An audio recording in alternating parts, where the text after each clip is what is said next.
I'm joined today by Tom Danheiser, senior producer for the nationally syndicated Coast to Coast AM radio show. Now, anyone who listens knows Coast to Coast covers everything from UFOs to the unexplained. But behind the scenes, keeping it all running smoothly, that's Tom's job, which is no small task. Tom's been kind enough to carve some time out of his hectic schedule to share a little about the upcoming George Noory live event happening in Everett, Washington on Saturday, June 28th.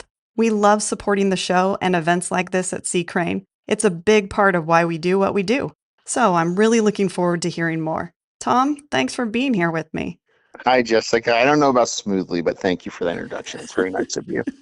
We love Sea Crane, so thank you for having me. So before we dive into the event, senior producer sounds impressive. For those who don't live in the radio world, what does that really look like behind the scenes? Um, Great question. You're starting off with wonderful questions here.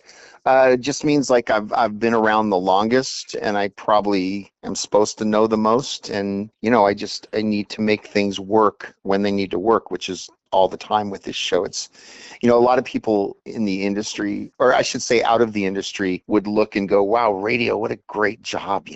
But they don't understand that it's work like anything else. And it is fun and it is a great job, but it is definitely work like anything else. So I think you could kind of exchange that title for just work. and and that would probably be it. Are you the wrangler of chaos? Is that really your role? I do many things, but that's one of them. Yes, I definitely do that. We don't have a lot of chaos, thank God. We've been around forever, and the show's been going forever, and we have like the world's greatest audience, and we have people like you who support the show. So there's not a lot of chaos, but when there's chaos, it's chaos. So you've been a part of the Coast to Coast world for a long time. What's something about working on a show like this that listeners probably don't realize? Well, I think some listeners do realize this, but I'm sure there's a lot that don't, that we really, when we put together shows, we really have them in mind and we really think about them as being listeners and what they would like to hear and what interests them. And, we take for granted, right? We turn on the radio and, there's stuff there, right? We can switch a million stations and just listen to stuff. But what goes into that is very important. And I think keeping in mind what your listeners are thinking, if you can kind of figure that out, is important. And sometimes people don't really realize that. Yeah, I can imagine. That's challenging. Let's talk about the Everett show. You've taken the magic of Coast to Coast out of the studio before. What makes these live events so special for the fans? Well, I think there's really nothing like this. But I'm going to go back probably, I'm going to guess 6 or 7 years ago, and I got this idea to kind of bring the radio show to a theater. So we call it radio to stage, and it just kind of developed over the years. The first ones we did were in Toronto, Canada, and we started bringing in a band, and George sings some songs, and then I would add video and audio. That's the part I really like, is creating the show. And then, we'd get to the theater and then I direct it and we tell the guys what to play, when to play it. And so it's just an animal that's evolved. And I don't think there's really anything like this out there. I mean, I've seen other like radio host shows, and it's just kind of people talking on stage. Right. It's not, it's not, It's like watching it's a not theater. podcast. Yeah. Yeah, exactly. And I didn't want to say paint dry, but and so I depending on what host you like, but I think this is more like a theater event, and so I think that's what people really like about it. Oh, that's very cool.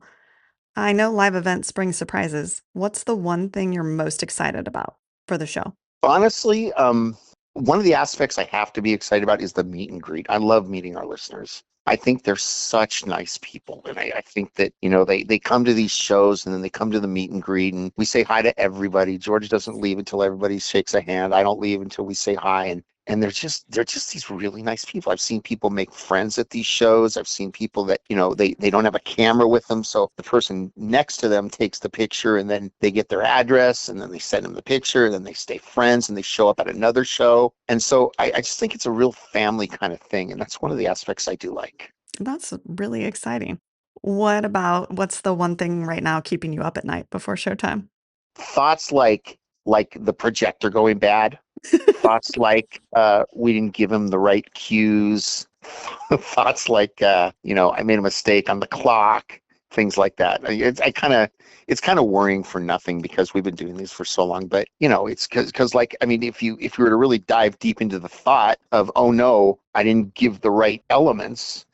Well, there's nothing to play, and there's 300 people sitting in a theater, that kind of thing. Right, right. That makes a lot of sense. But I think that's just a part of what you have to do. I have a little story if you want to hear it. I'd love to. Um, the show Shark Tank? Yeah. Well, one of my least favorite characters was Barbara on that show.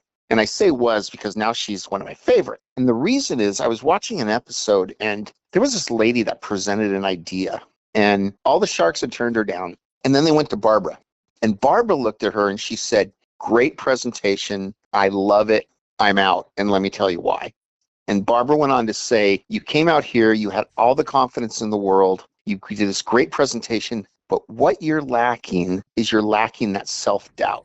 And Barbara went on to say that I think that's something that you need in order to stay grounded when you do things, when you start a company, when you build something, whatever you're doing. And I took that to heart for some reason. And so that's why I think I always think of like what worst case scenarios could happen so that we can prevent them. Mm-hmm. Yeah, I love that. That's a good story too. Have you ever heard of the Savannah Bananas?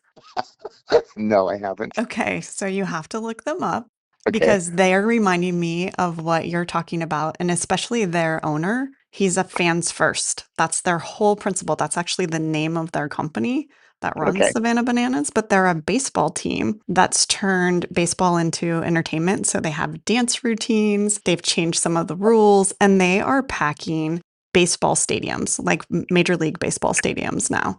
They have It a sounds like wait the list. Globetrotters. Yeah, kind of. And they're compared to that some of the time, especially in their early days. So it's really interesting that you're talking about like the meet and greet, and it really reminded me when he said we care about every fan and some of that same purposeful. That's not the right word. Purposefulness. Yeah, that's a weird word. So It that is a weird same word. same determination to like make sure that every fan has a great experience. And that's so, I think, rare anymore, really. And so you're doing something really unique and that's really cool. Well, I look at it, I think it's a responsibility. I honestly do. If you choose to be in the entertainment industry, that's exactly what it is. It's entertainment. So you have to think of who you're talking to, who you're broadcasting to, who you're making a show for, whatever, because those are the people that, you're trying to entertain. And, if you're not going to put that kind of effort into it, don't be in the entertainment business. Right. Right. Yeah. I think there's a lot of people that just mail it in. I agree with you. In fact, I've worked with some. I won't say any names, but yeah. Well, I used to work, I gotta be careful because I haven't worked that many places that people would know, but I worked at this one station and this woman would literally come in like 10 minutes before her show. No Mm. prep work, nothing. Hmm. And it was one of the worst shows on the station. That's so, yeah, disappointing, right? And then sometimes those shows go on for a really long time and then people wonder like, why isn't it working or why is our ratings Exactly. That's exactly right. yeah. What's one of Fortunately for that woman, they didn't really care about the weekend shows too much. oh, So, so it was they fine. let her go on for a while.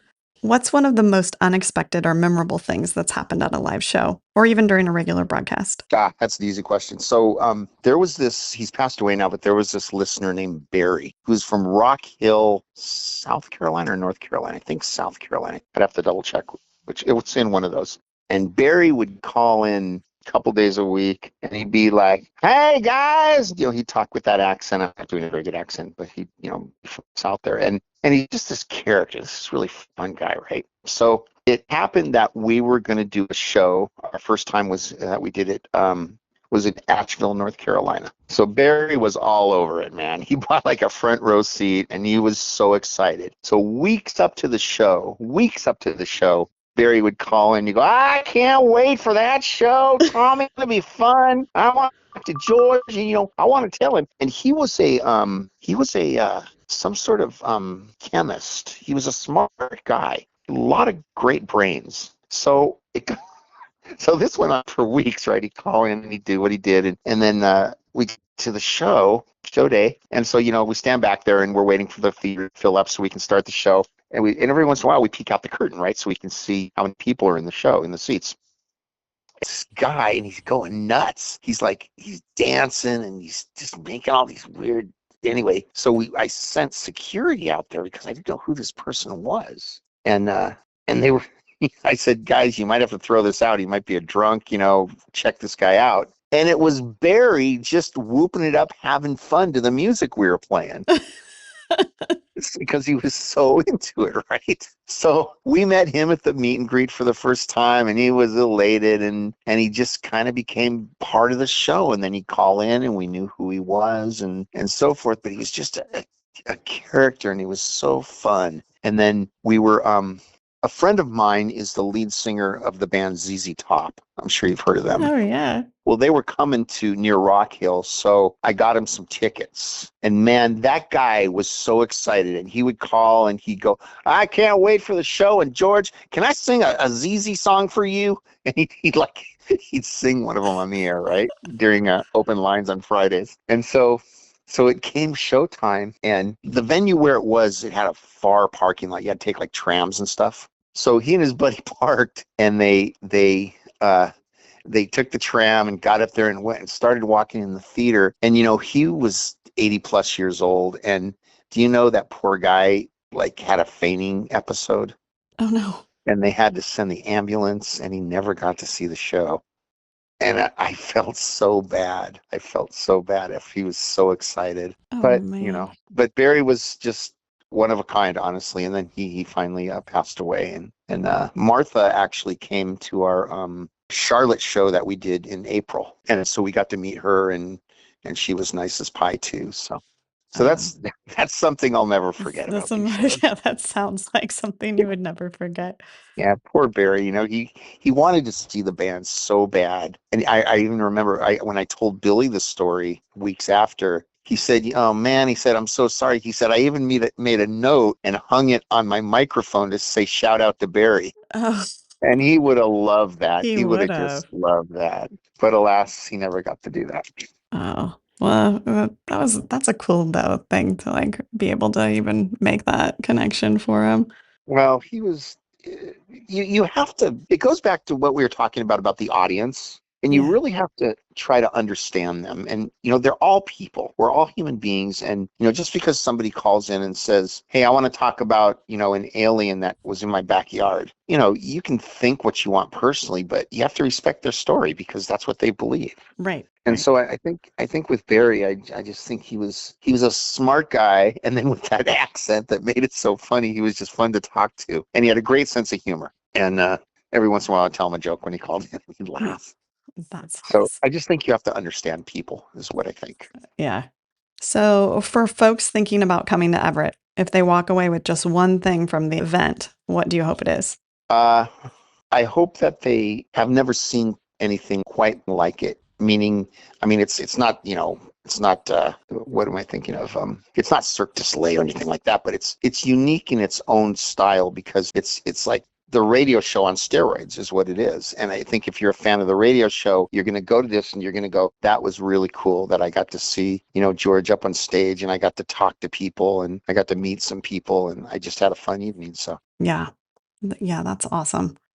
Tom, I really appreciate you taking the time to chat. I know your to-do list probably has its own zip code right now, so I really do appreciate it. We love supporting Coast to Coast here at Sea Crane, and seeing George and the whole team bring the show to life for fans is such a cool thing.